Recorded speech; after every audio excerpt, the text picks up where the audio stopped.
this is how we're going to do this. Today, we're going to be doing an IVF update. So, as of today, she is 7 months, the beginning of 7 months. So, the baby's moving around still, like a energized bouncy ball. She's still kicking. Heartbeat's really good. So the only problem that we've had with the whole thing is this. So with this, what happened is she went to the doctor to have her glucose tested, and when she first tested, the 1 hour testing, yeah, it tested a little high. It was like 156, and it was supposed to be like 140, so it was a little high. So they had her come back to do a 3-hour test. Yeah, so she had to fast. I had to fast the night before and fast that morning before the test. Which they give her these, the alcohol wipes, the little needles that go with the poker thing.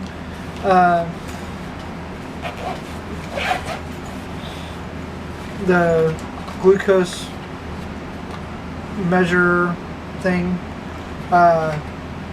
The test strips, and then they got the poker in here. But what we don't understand is at the doctor's office, they did that 3-hour test, right? So the first test came back because they test her when she gets there. Before they give you the glucose drink. Right. It was a 92. The second one, wasn't the second one like a 178? And then the third one was a 200, and then the last one was a 192. So it kind of went up and then down. Well, it went 92, then it went to 110. No. And then the third one was 200. 200, and then after the 200, when I tested the last time, I was kind of confused because it went to 200, right? And then it went back to 178, which... Yeah, that's where I got mixed up. I don't know why it was doing the roller coaster thing. So, like I said, it was all weird and everything. So, I was like, I don't know why I have it and stuff like that. But so he was concerned, so they sent this home with her parents to give to us. So we've been testing for, let's see, what is it? 1, 2, 3, 4, almost 4 days. And the first day was, in the morning was 76. After 2 hours after eating was 96. 2 hours after lunch was 93. 2 hours after dinner was 101. That's nowhere near what that high level is supposed to be. I have to test 4 times a day. So, morning before I eat or drink anything, and then 2 hours after breakfast, then 2 hours after lunch, then 2 hours after dinner. That's how they want me to test. So the next day was 83 when she got up. 2 hours after breakfast is 92. 2 hours after lunch is 119. 2 hours after dinner was 101. It's still within marginal range. On the next day, 83, and then 109, 105, and 84. It's kind of stayed consistent because it was high, and then it it was low, and then it goes a little bit higher, higher, and then lower. That's what it's doing. Well, there was one like this. Well, earlier today, she got 82 in the morning, 82 2 hours after breakfast. Which I think only thing she ate was eggs.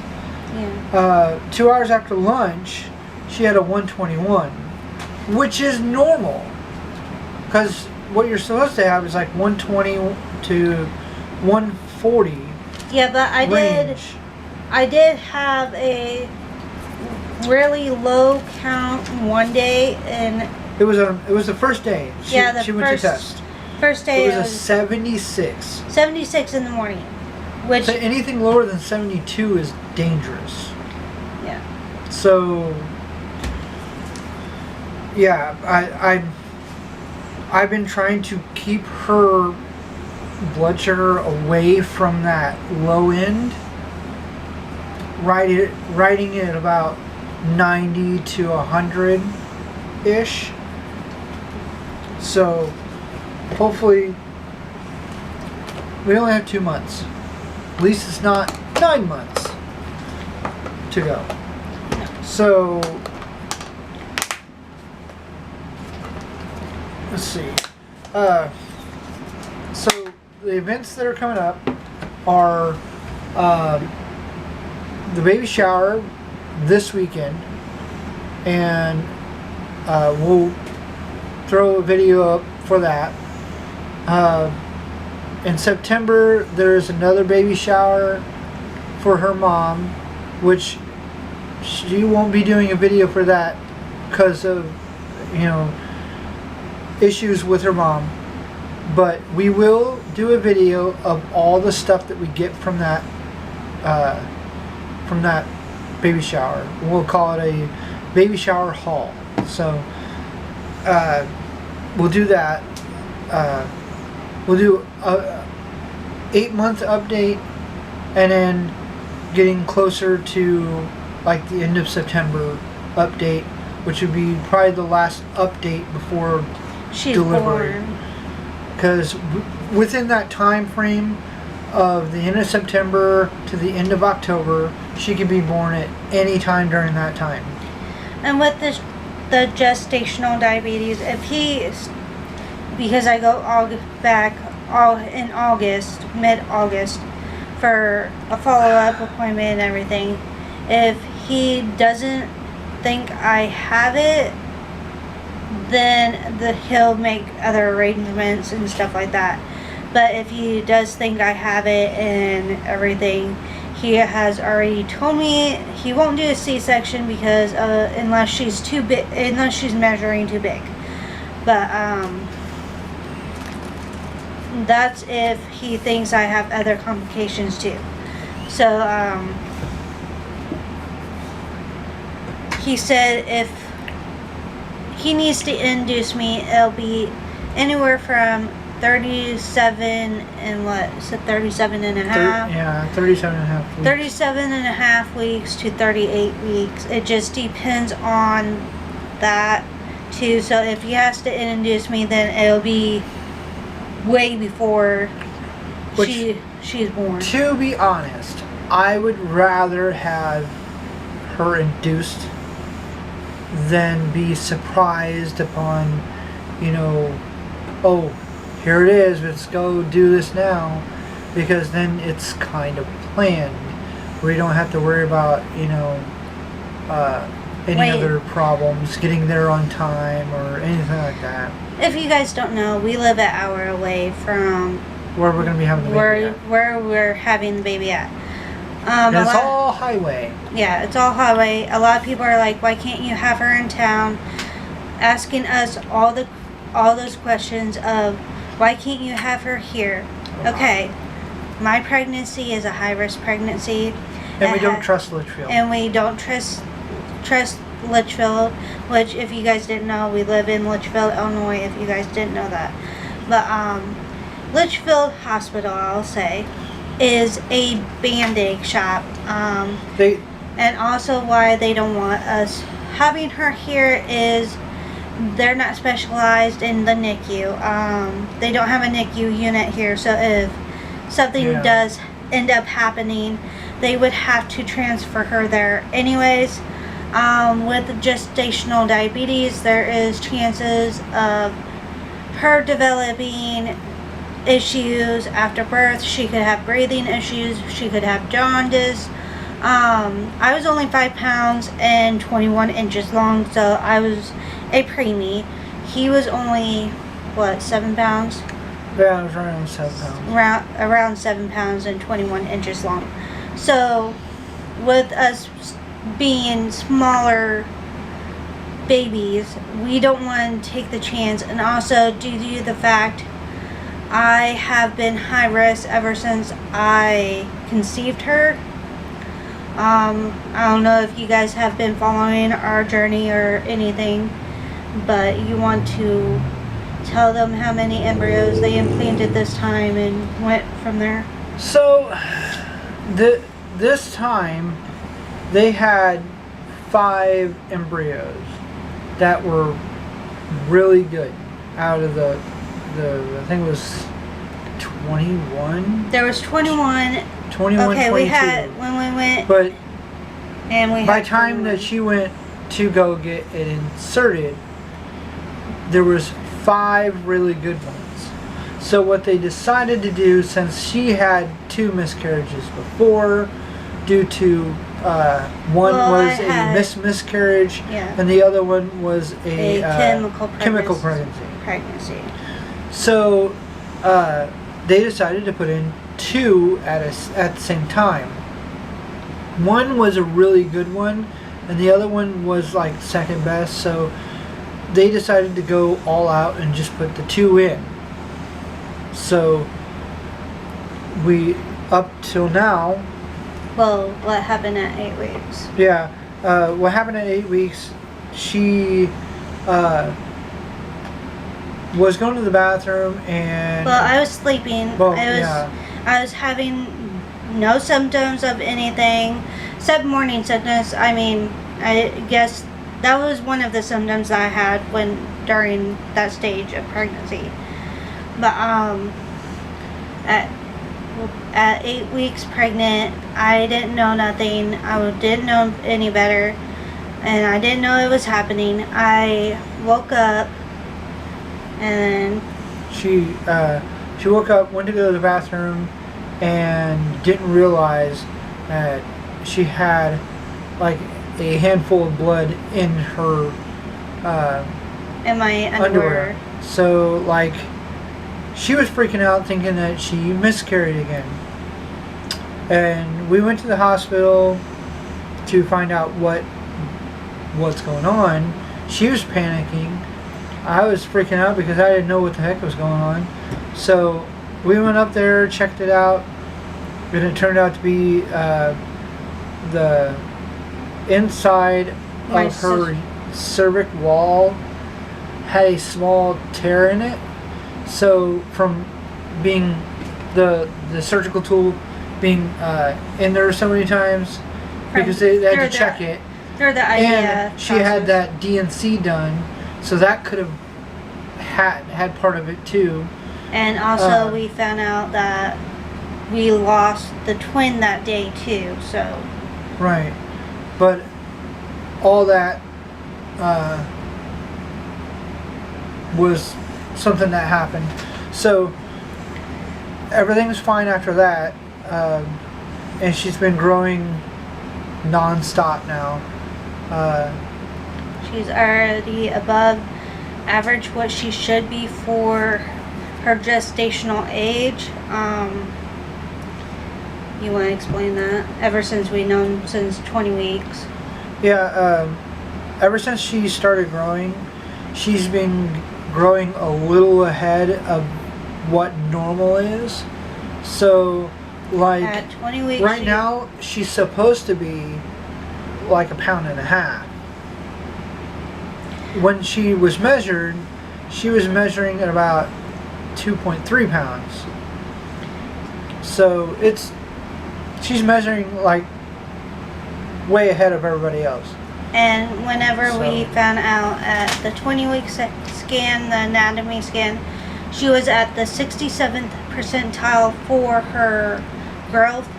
And now we found out, since they measured me and everything else, and my doctor likes to jam his hands in there to measure where her head is and where her butt is, and with that kind of measurement and everything, he said that she is no longer in the 67th percentile, she's in the 70th.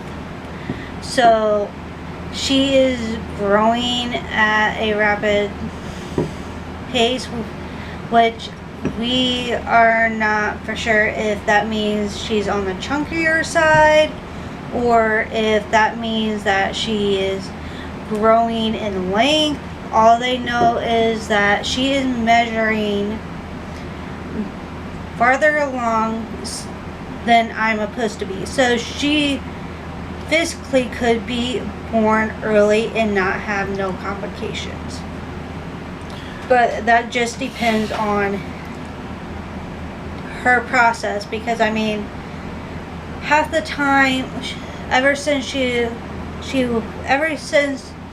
we seen her, at 9.5 weeks, she was nothing but non-stop moving. I mean, you could not get her to stop moving. She was a wiggle worm since like 9 months, so yeah. You mean 9.5 weeks? Well, 9.5 weeks.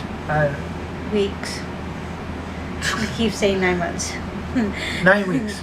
Yeah. Yeah. She, ever since, as we say, ever since she was conceived, she's nothing but wiggle.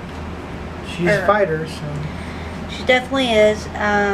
She's non-stop kicking me, punching me. She rolls.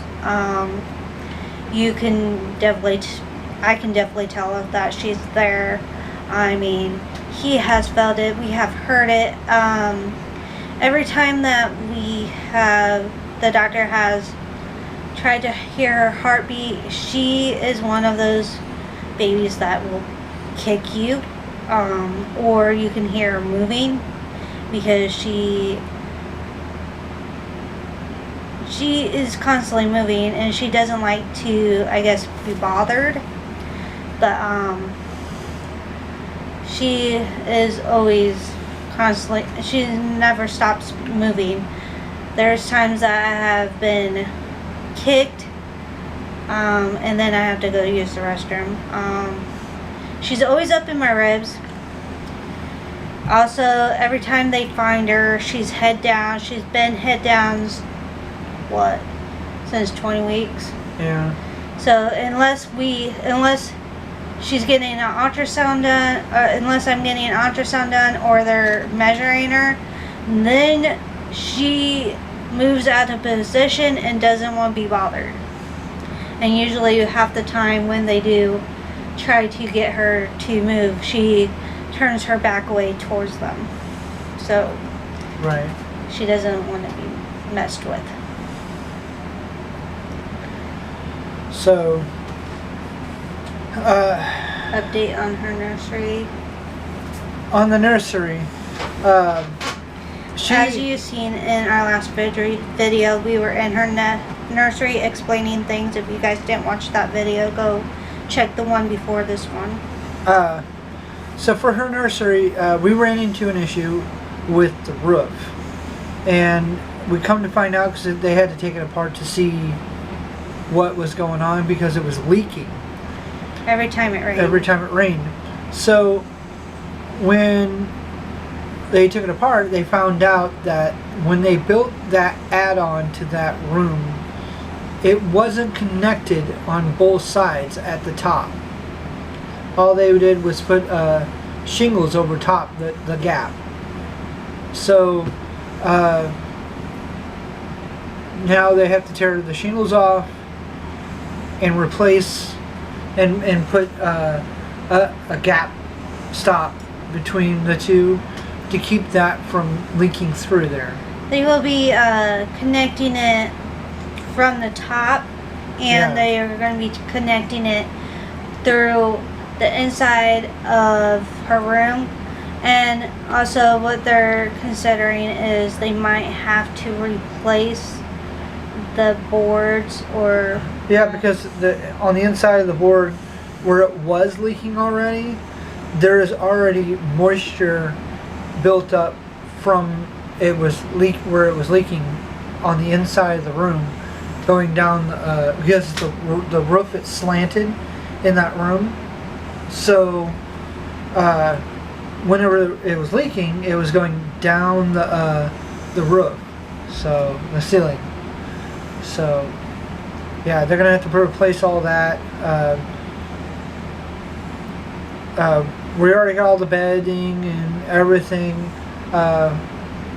We're just waiting to see what we get from the baby showers before we get anything else. Obviously, we're gonna get more diapers and more baby wipes and stuff like that. But clothing wise, she's set. She's set for a while. Uh, I'd say anywhere from... she's probably set to like 9 months. Yeah, I was gonna say that. Because she's got like 20-30 outfits of each different size. But So she it's is not like getting more. she, doesn't have any clothes. She has a bundle of clothes. She has shoes. She has newborn shoes. She has 0 to 3 shoes. She has 0 to 9 months shoes. So I mean, she has a lot for her already. Right. So hope you guys enjoy the video, and like, subscribe, and make sure you hit the bell, and we will see you later. Peace out.